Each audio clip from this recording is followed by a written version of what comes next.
Double bedroom ఇల్లు అనేది? మన పోయిన ప్రభుత్వం మొత్తం మీద పెట్టాలి.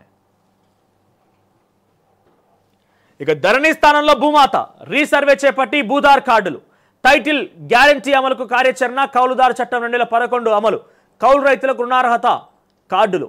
ఇక 1958కి ముందు అసైన్డ్ భూములు నిషేధిత జాబితా నుంచి తొలగింపు, పార్ట్ బిలో ఉన్న 18 లక్షల ఎకరాల సాదా బైనామా దరఖాస్తులకు పరిష్కారం.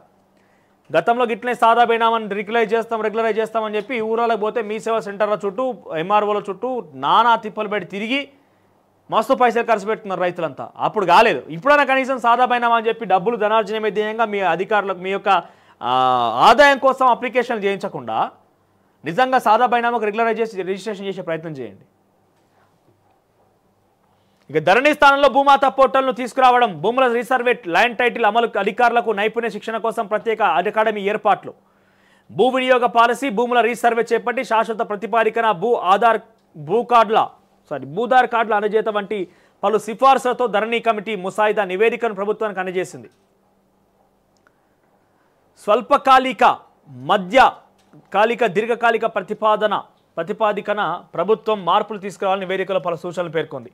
సాదా బైనామా దరఖాస్తుల పరిష్కారం, తహసీల్దార్ కార్యాలయాల్లో భూ సహాయక కేంద్రాల్లో ఏర్పాటు, ఇప్పుడున్న అనేక భూ చట్టాలకు ముదింపు చేసి ఒకే చట్టం తీసుకురావడం, 1958లో ముందిచ్చినటువంటి అసైన్డ్ భూముల నిషేధిత జాబితాలు తొలగించడం వంటి పలు అంశాలను ప్రస్తావించారు. ధరణి కమిటీ ప్రధానంగా ROR 2020 పేరుతో తీసుకొచ్చిన ధరణి చట్టంలో మార్పులు చేయడం, పోర్టల్లోని లోపాలను సవరించడం, ప్రైవేట్ ఏజెన్సీ చేతిలో ఉన్న పోర్టల్ నిర్వహణ బాధ్యతను ప్రభుత్వం చేపట్టడం, ధరణి పార్ట్ బిలో ఉన్నటువంటి 18 లక్షల ఎకరాలకు సంబంధించినటువంటి కేసులు 19.25 లక్షల సాదా బైనామా దరఖాస్తుల పరిష్కారం తీసుకోవాల్సిన చర్యలపై పలు సూచనలు చేసింది.